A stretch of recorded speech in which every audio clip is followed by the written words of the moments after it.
ഒറ്റയ്ക്ക് പോവാം. വേണ്ട, ഞാൻ അങ്ങോട്ടില്ല. ആരോടാ പറയാനുള്ളതെന്ന് വെച്ചാ പറഞ്ഞിട്ട് വാ, നമുക്ക് ഉടനെ പോവാ. കുറച്ചു ദിവസം കഴിയട്ടെ, ഞാൻ വരാം. പറ്റില്ല. ഈ നിമിഷം നീ എന്റെ കൂടെ വരണം. അച്ഛനാ വിളിക്കുന്നു. എന്നെ നീ ഓർക്കണ്ട. നിന്റെ അമ്മയുടെ കണ്ണീര് അതും നീ കാണണ്ട. പക്ഷെ നീ കടലിൽ ചാടിയ അന്ന് മുതല് നിന്റെ വിധവയായിട്ടൊരു പെൺകുട്ടി എന്റെ വീട്ടിലിരിപ്പുണ്ട്, സുജാത.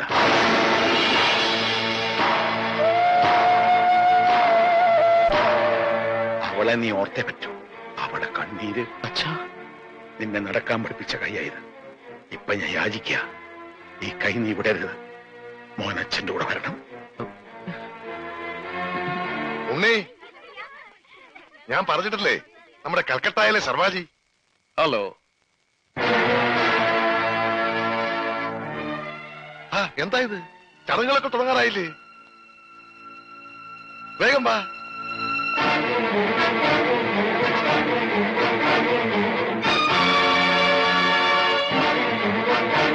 ഉണ്ണികൃഷ്ണ, അവനിപ്പോ ഈ കുടുംബത്തിലൊരു അംഗമാണ്. അച്ഛന്റെ ഉണ്ണികൃഷ്ണനല്ല. അതെങ്ങനെയാണോ അവൻ എന്റെ മോനല്ലാണ്ടാകണേ? എന്റെ ജോലിക്ക് എന്നേക്കാ വലിയ അവകാശികളുണ്ടെങ്കിലേ അതാരാണെന്ന് അറിഞ്ഞിട്ടേ ഉള്ളു കാര്യം. പ്രശ്നം ഉണ്ടാക്കരുത്. ഞാൻ പ്രശ്നം ഉണ്ടാക്കും. ഞാൻ ഇവിടുന്ന് എന്റെ മോനെ കൊണ്ടല്ല പോകുന്ന. ഞാൻ ഇവിടുന്ന് എന്റെ മോനെ കൊണ്ട് പോകും. എന്നാ ചെല്ല്, ചെന്ന് ചോദിക്ക്. ഇപ്പൊ അവകാശം പറഞ്ഞ് ചെന്നാലുണ്ടല്ലോ, അവനെ കൊലക്ക് കൊടുത്ത് ഇറങ്ങി. ചെല്ല്, ചെന്ന് ചോദിക്ക്. നിങ്ങൾ എല്ലാവരും കൂടി അവനെ ഈ അവസ്ഥയിലാക്കിയത്.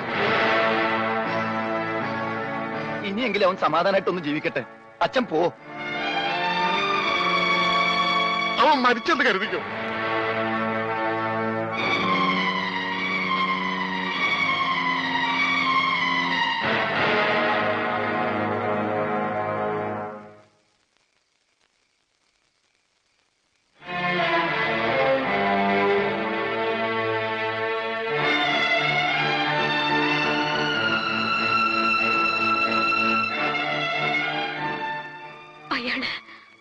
അയാള് പറഞ്ഞ സത്യമാണോ?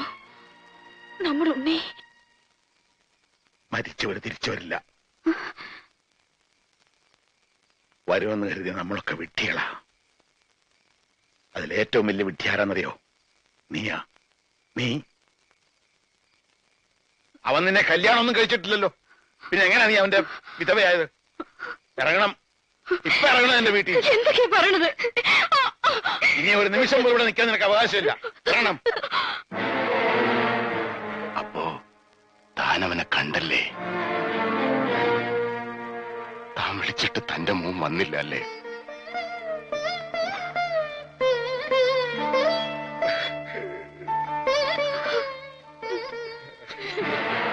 ഇത് ഇവിടം കൊണ്ടൊന്നും തീരൂന്ന് കരുതണ്ട.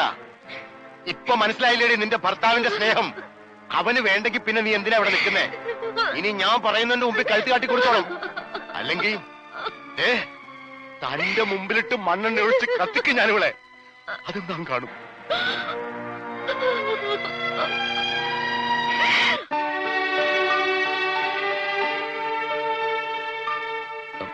ഞാൻ വീട്ടിലേക്കൊന്ന് പോവാ. സുജാതയെ കാണണം. അവളോട് മാപ്പ് പറഞ്ഞ് സമ്മതം വാങ്ങണം. വരും, തിരിച്ചു വരും. നീ എനിക്ക് വേണ്ടി പ്രാർത്ഥിക്കണം.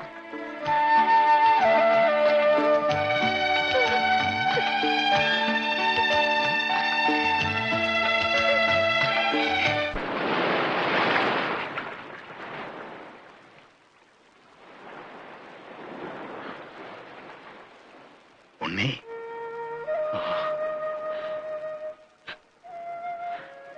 മോനെ.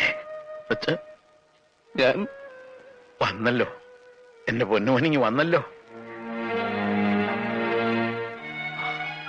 ഓർക്കണം, ഈ പാപമൊക്കെ ഞാൻ എവിടെ കഴിയിക്കളയെന്ന് എനിക്കറിയില്ല. അച്ഛനോട് പൊറുക്കണം. ഒന്നും പറയണ്ട. നിന്നെ മനസ്സിലാക്കാൻ ഇപ്പോഴെങ്കിലും എനിക്ക് കഴിഞ്ഞില്ലെങ്കിൽ അച്ഛനെന്ന് പറയാനുള്ള യോഗ്യത ഇല്ലാണ്ടാവും. വാ, വീട്ടിൽ വാ. ഒരു നിമിഷം നേരത്തെ നിന്നെ കണ്ട അത്ര നേരം കൂടെ ആയുസ് കിട്ടുന്ന 2 പേരുണ്ട്. വാ.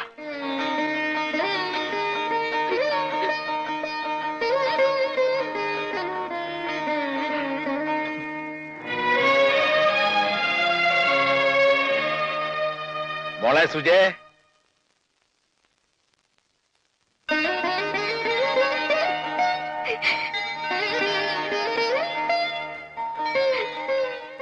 മോളിത് ആരാന്ന് നോക്കിയേ. നിന്റെ തപസ്സിന്റെ ശക്തി കൊണ്ട് മാത്ര ഇവനെ നമുക്ക് തിരിച്ചു കിട്ടിയത്. മോളിങ്ങി വന്നേ.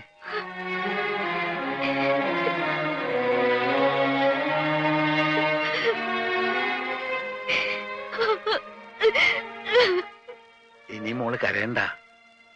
ദേ നിന്റെ ചെറുക്കൻ, ഇവനിനി നിന്റെയാ.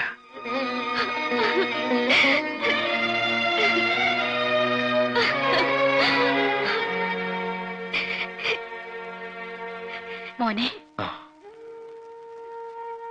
ഇനി എന്റെ പൊന്നുമോൾ ഒരു നിമിഷം പോലും ഇങ്ങനെ ഇരുന്നൂടാ. നീ ഈ സിന്ദൂരം അവളുടെ നെറുകി തൊടുവിക്ക്.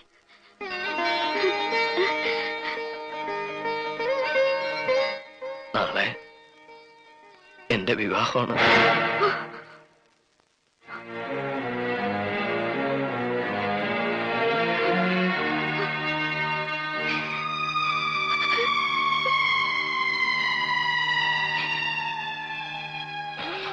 ഒന്നും മനഃപൂർവ്വമല്ല. എല്ലാ കടങ്ങളും വീട്ടാൻ, നിങ്ങൾ എല്ലാവരും സുഖമായിട്ട് ജീവിക്കാൻ ഞാൻ എന്നെ അവിടെ വിറ്റിരിക്കുക. ഇപ്പോ ഞാൻ ഇവിടുത്തെ അല്ല, അവരുടെയാ. മോനെ, ഇവള് നീ എന്തെങ്കിലും തിരിച്ചു വരുമെന്ന് കരുതി കാത്തിരിക്കുന്നവളല്ല. മരിച്ചെന്ന് കരുതി എല്ലാ സുഖങ്ങളും ത്യജിച്ച് നിന്റെ വിധവയായിട്ട് കഴിയുന്നവളാ. അവിടെ കണ്ണീരി കുടുംബത്തിൽ വീണ ദൈവം പോലും പൊറുക്കില്ലടാ. നിന്റെ അച്ഛനെയും അമ്മയെ പാവം പെങ്കൊച്ചിനെ ഒക്കെ മറന്നിട്ട് ഏത് കട ഉണ്ണി നീ വീട്ടാൻ പോണേ? എന്തൊക്കെയാ നീ നേടാൻ പോണേ? ഇങ്ങനെ ഒരാൾ ഇവിടെ കാത്തിരിപ്പുണ്ടെന്ന് പറഞ്ഞ അവര് സമ്മതിക്കില്ലേ?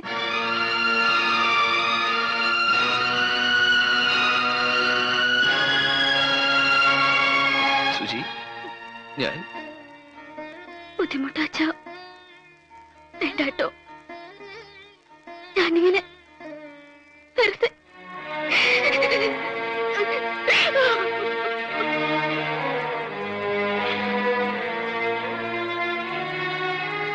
ഉണ്ണി, നിനക്ക് എന്താ വേണ്ടെച്ചാ ചോദിച്ചോ. എനിക്കുള്ളതെല്ലാം ഞാൻ വിറ്റുപെറുക്കാം.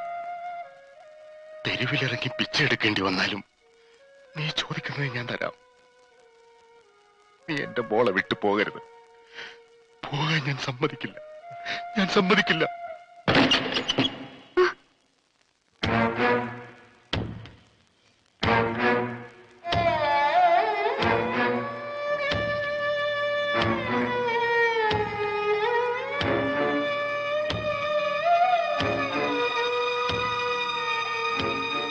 അവനെവിടെ? ഉണ്ണി, നിന്നോട് പറയാതെ അവനെവിടെയും പോവില്ല.